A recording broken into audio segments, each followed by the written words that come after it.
सतीश मांजरेकरांच्या उपस्थितीत आम्ही सत्कार मानव संग्राम चौगुले करतात. एक स्वप्न जे मनशाक संग्रामा खातीर भागिल्ले हा एक साबार आमी पळयतात. एक विजनरी असो व्यक्तिशायेचो आमचो खेळगडो आमकां सगळ्यांक आज पळोवपाक मेळटा. या मांजरेकर फिटनेस जिमाक तुम्ही सदांच विश्वासान रावचे अशें स्वप्न बाळगिता. थँक्यू.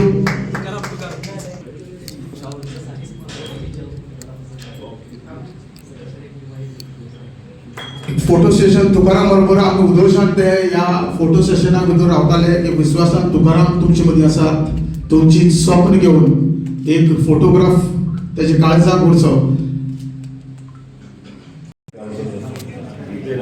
अजून एक रिझन आहे की इथे आत्ताच्या कंडिशनला बऱ्याच ज्या मशीन आहेत ते माझ्या स्वतःच्या ब्रँडच्या आहेत.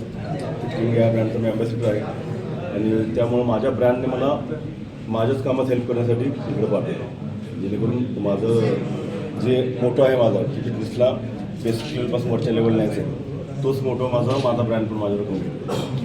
सर गोवा आपला इंडिया छोटा आहे, त्याच्यामध्ये मोंढा जो आहे हा सिटी म्हणला जातो, पण सिटीमध्ये पुष्कळची मुलं इकडे जिम ट्रेनिंगसाठी येतात, ती खेड्यागावातूनच येतात. तर अजून काही डेव्हलपमेंट व्हायला पाहिजे, अजून काही इम्प्रूव्हमेंट व्हायला पाहिजे ज्याच्यावरती तुम्ही फोकस करता. Goa is my favourite place. सगळ्यांना माहिती आहे गोवा माझं खूप फेवरेट प्लेस आहे. सेकंड होम म्हणतो गोवा. मी वर्षातून 5-6 वेळा मी गोव्याला येत असतो. फोंड्यामध्ये पहिल्यांदा आलो मी. लास्ट टाइम एक चान्स होता म्हणून मला झाला नाही तो. तर ॲक्च्युली बॉडी बिल्डर जे आहेत ते छोट्या फॅमिलीतूनच येतात. तुम्ही आत्तापर्यंत स्पोर्ट्स पर्सन पाहिले असतील कुठल्याही स्पोर्ट्समध्ये तर ते लहान फॅमिलीमधून येतात. कारण ज्या ठिकाणी मेहनत जास्त असते त्या ठिकाणी मोठ्या फॅमिली लोक कधी येत नाही. सो बॉडी बिल्डिंग हा असा स्पोर्ट्स आहे की गरीब लोक जे असतात ते चांगलं मेहनत करतात आणि मगच ते वर्षाला लेवला जातात. कारण पैशामुळे तुमची बॉडी कधीच बनत नाही आहे. तुमची बॉडी बनते तुमच्या मेहनतीने. सो हार्डवर्कला कधीच ऑप्शन नाही आहे. विदाऊट हार्डवर्क तुम्ही काही करू शकत नाही. बॉडी बिल्डरला आजकाल ब्लेम केलं जातं की बॉडी बिल्डर मेडिसिन घेतात, टॅब्लेट्स खातात, पावडर खातात. पण फक्त पावडर, टॅब्लेट्स आणि मेडिसिन खाल्ले असते तर प्रत्येक मेडिकल स्टोअरमध्ये बॉडी बिल्डर झाला असता. सो बॉडी बिल्डिंगसाठी मेजर गोष्ट असते ती हार्डवर्क आणि खाणं. ह्या दोन्ही गोष्टी जर तुम्ही फॉलो केल्या नाहीत तर जगातल्या कुठल्याही वस्तू तुम्ही वापरल्या तर तुमची बॉडी बनत नाही. बस एवढंच आहे की तुम्ही हे करता करता बॉडी बिल्डर थोड्या चुकीच्या मार्गाला जातात. थोडी बॉडी बनली तर थोडा इगो येतो, लोक बघायला चालू करतात, तर मग ते लोकांच्या रिस्पेक्टला डिसरिस्पेक्ट देतात. हे जर त्यांनी अवॉइड केलं तर त्यांच्या ते टार्गेटपर्यंत पोहोचू शकतात. आणि टार्गेट फक्त मिस्टर फोंडा, मिस्टर गोवा न ठेवता टार्गेट जर वर्ल्ड लेवलचं ठेवलं तर तुम्ही स्टेट नॅशनलपर्यंत आरामात जाऊ शकता. पण हे टार्गेट छोटं नसतं. तुम्हाला कमीत कमी 5 वर्षाचं टार्गेट ठेवावं लागेल. या टार्गेटने तुम्ही काम करत राहिलात तर तुम्हाला हेल्प आपल्याकडून मिळत जाते. सो कुठल्याही बॉडी बिल्डरचं इन्कम इतकं नसतं जेवढा तो खर्च करतो. पण कॉम्पिटिशन करत असताना त्याला या सगळ्या गोष्टी युनिवर्स प्रोव्हाइड करतो. सो तुम्ही जर डेडिकेटली काम केलं, कन्सिस्टंटली काम केलं तर तुमचं गोल तुम्ही स्वतः अचीव करू शकता. बरेच लोक मध्ये सोडतात.